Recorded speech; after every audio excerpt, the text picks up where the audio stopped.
ማንም ሰው በየትኛውም ዘር ውስጥ መርጦ አልተወለደም። ዘሩን ማንቋሸሽ ይሄ የጃሂልያ መገለጫ የሆነው ዘረኝነት አጣዕን ፊ ነሰብ።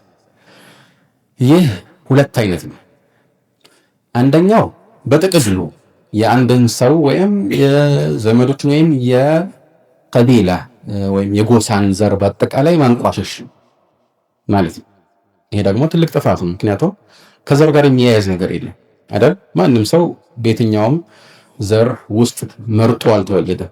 ስለዚህ ዘሩን ማንቋሸሽ ይሄ የጃሂልያ መገለጫ የሆነው ዘረኝነት አይፈቀድም ማለት ነው።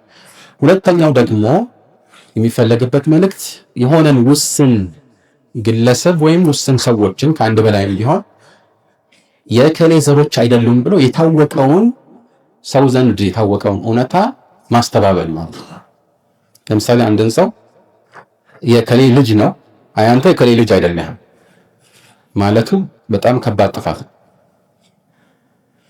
ይሄ በር ከተከፈተ ትልቅ አደጋ ነው የሚከሰተውና ለዚህ ነው ሐታ ባል ሚስቱን ሲጠረጥር በሸሪዓ ማለት ነው ሲጠረጥር ሲባል የሆነ ነገር ስላየ ግን ማስረጃ ማምጣት ሲያቅተው አራት ምስክሮችን ማምጣት ሲያቅተው ከራሱ ጋር ያለው አማራጭ ልጁ የኔ አይደለም ለማለት እና ይሄንን ለማወጅ የሚፈቀድለት በአንድ መልኩ ብቻ ነው። እሱም ሙላዓና ያኒ ሱረቱን ኑር መጀመሪያ አካባቢ እንደተገለጸው አራት ጊዜ ውሸቴን ከሆነ ያው የአላህ እርግማን በእኔ ላይ ይሁን እያለ ሁሉም ይናገሩና አምስተኛውን ይጨምራሉ ማለት ነው።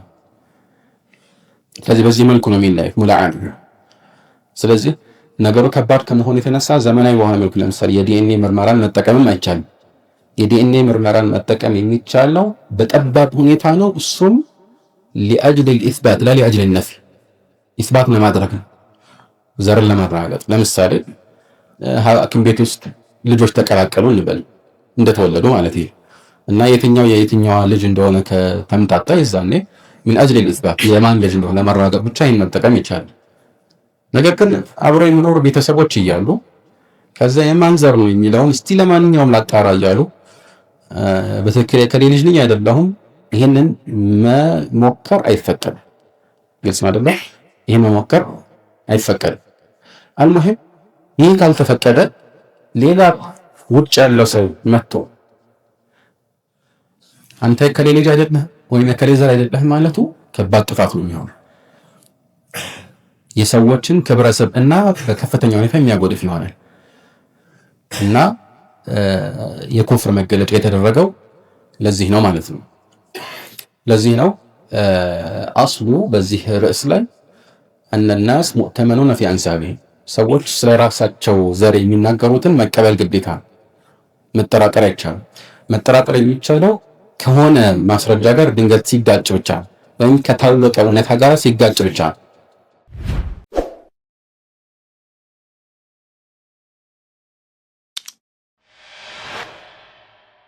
نصيحتي إسلام يوقف لهلم